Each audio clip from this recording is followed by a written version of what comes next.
What's up, boys and girls? It's your boy, your friendly neighborhood YouTuber. Did anyone catch the UFC fights this past weekend, or or was that just me? So the UFC had, well, not last week, but the week before, its first event on Paramount Plus, and it also had a second event just recently this past weekend on Paramount Plus with Volk rematching Diego Lopez. Now I'm going to talk about that here in a moment, but I kind of didn't get a chance to talk about um, the fight prior the last week, Paddy Pimblett and Justin Gaethje. Now there's some other fights in those cards that were also really good and deserve to be talked about. But if this video gets at least, I want to say, you know what? Let's challenge you guys. If this video gets 15 likes, in the future, I will do more than just cover the main event of a fight card. I will break down, I don't know. I'll talk more about other fights, like notable fights that were good. But for now, I'm going to be talking about the two main events. So we have Justin Gaethje and Paddy Pimblett, and Alexander Volkanovski and Diego Lopez. So let's go ahead and get started with Paddy Pimblett and Justin Gaethje. First of all, what the hell was Paddy Pimblett thinking? I don't... Now, was I entertained? Yes. So, Paddy, if you're watching this, you definitely entertained your boy. I definitely enjoyed the fight. Did I enjoy seeing you get punched multiple times in situations where I felt like you didn't have to get punched that many times? No. No, I don't think I enjoyed that for you. And also, as a fan of you, I don't think I enjoyed seeing that. Justin Gaethje did, obviously, what he needed to do. I mean, he did a different tactic that I hadn't seen him do, I think, ever. And I think he broke it down with Corey Sandhagen. So I think there's a video up there where he sort of talked about it, because it was like one of the questions I also had watching it live was like, what does he do? Because he would like grab Paddy's neck and keep him down and hold him down in a north-south sort of position. And I'm pretty sure Justin said, you don't take any damage. You can do all the damage to your opponent. You have full control of your opponent. And I mean, I don't think he said this, but at least from the fight, you could catch your breath. You could recover. So when you come back and start swinging again, you can. I mean, just with proper energy, because you were in a dominant position. And that's kind of what I thought he was going for with that position. I thought he was just sort of gaining back his breath and sort of allowing himself to recover so that he could go and burst and try to knock Paddy out. Honestly, it did seem like he wanted to put him out in the first round. It didn't seem like Justin wanted to go 5 rounds, but Justin is Justin Gaethje, man. If you don't get rid of him within the first 3 rounds, he's going to hang around for 5 rounds, and that's exactly what he did.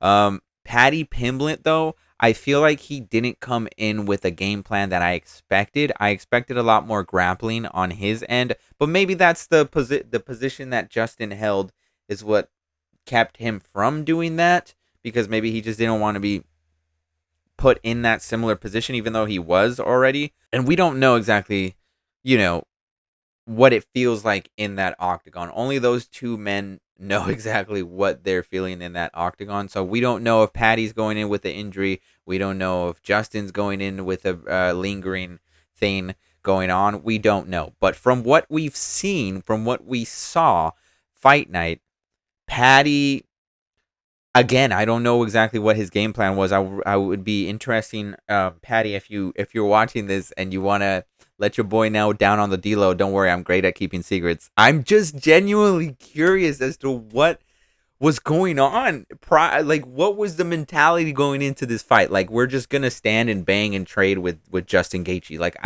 that to me just didn't seem like the way to go about it. I feel like he needed to mix things up a little bit. And, the interesting thing is you could see it sort of happening live where, like, whenever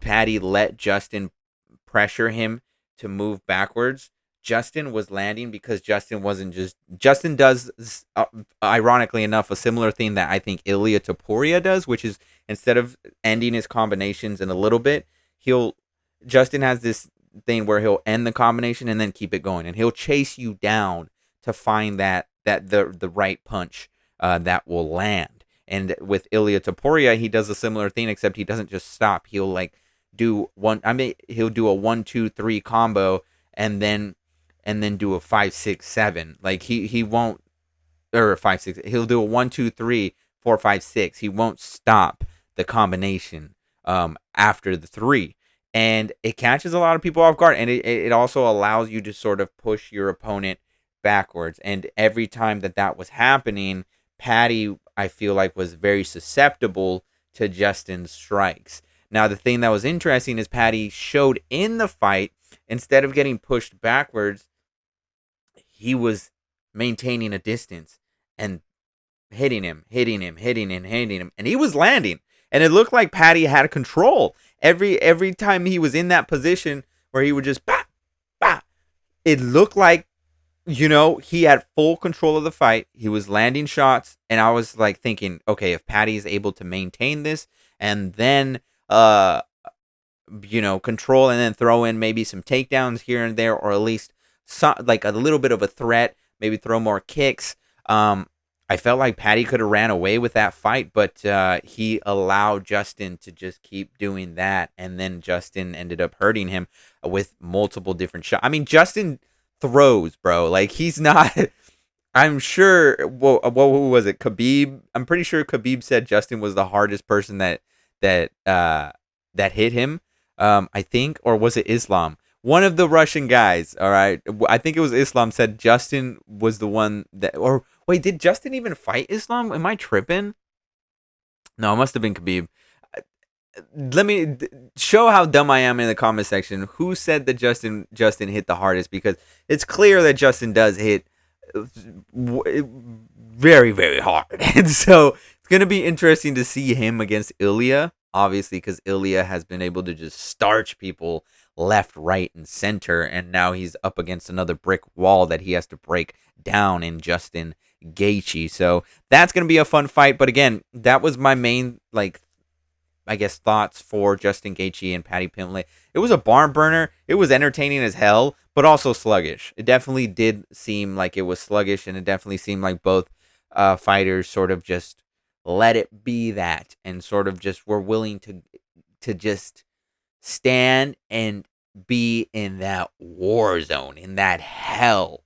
And I just feel like Paddy didn't have to be, and I think maybe looking back at the fight, a rematch with Justin favors, I think, Paddy hugely for that fact, because Paddy can only increase or get better from that fight, and I wouldn't be surprised if Paddy becomes even more popular after that fight because of how he was able to hold his own against one of the toughest fights in the division, if not the toughest fight in the division. So I'm going to be excited, curious, and ready to see Paddy, or not, I'm sorry, not Paddy, but Justin and Ilya fight. That's one hell of a matchup. But let me know your thoughts on that. Let me know your thoughts on the Paddy and Justin main event that we saw. If you have similar opinions, differing opinions, let me know. But now we're going to move on to Alexander Volkanovski and Diego Lopez. Another similar sort of like thought process here with one of the fighters. Diego, ¿qué pasó, güey? ¿Qué estabas pensando, güey? Like, same situation. I don't know what was going through Diego's brain entering that fight that made him think that he could just do the same thing that he did in the first fight and somehow get a different result. Props to Diego for being able to push Volk, though, regardless, and just be able to stand in there with Volk for as long as he did. I think the fight was just very similar to the first fight, where Volk was able to be in and out, even though he's the shorter fighter, and was able to be quicker and more technical and more technically sound. That's the thing that I think separated Volk from everybody else was, he started, like, when he was coming up, when he finished Chad Mendes, I'm like, okay, this boy got some power in his punches. But you know, he's not, it doesn't seem to me that he really does have crazy power. It just seems to me that he just knows how to place his shots and masterfully, okay?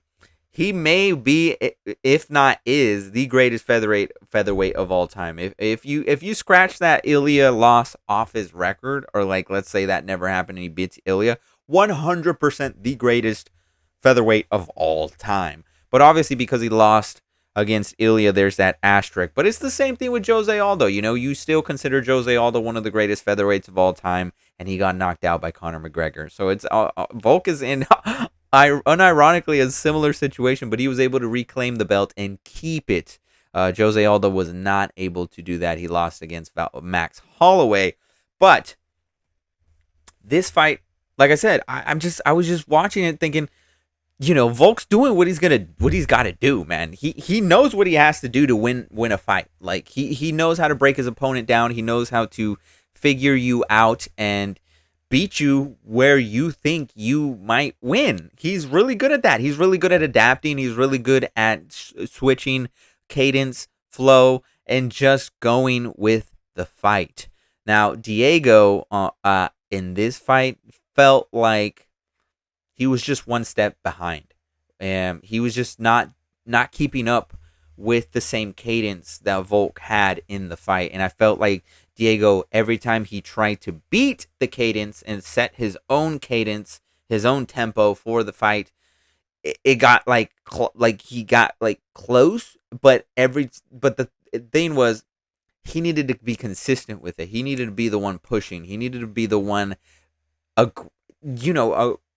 aggressive towards Volk, because the one thing that if you take away from the Ilya fight is the fact that you just got to push the guy back, and it's not easy to do. Don't get me wrong. Volk is one of the greatest fighters of all time. You're not just going to be able to push that guy around, but you got to be willing to try, especially in a championship fight where you're fighting for the belt. You're fighting to be the undisputed champion. And I feel like Diego didn't take that leap that he should have taken and should have learned from the first fight. Is, hey man, just let it go, dude. Just let it go. If you know you have the power, if you trust that you have the same power, if not more power than Ilya, because you was talking, then let it go. Let it go.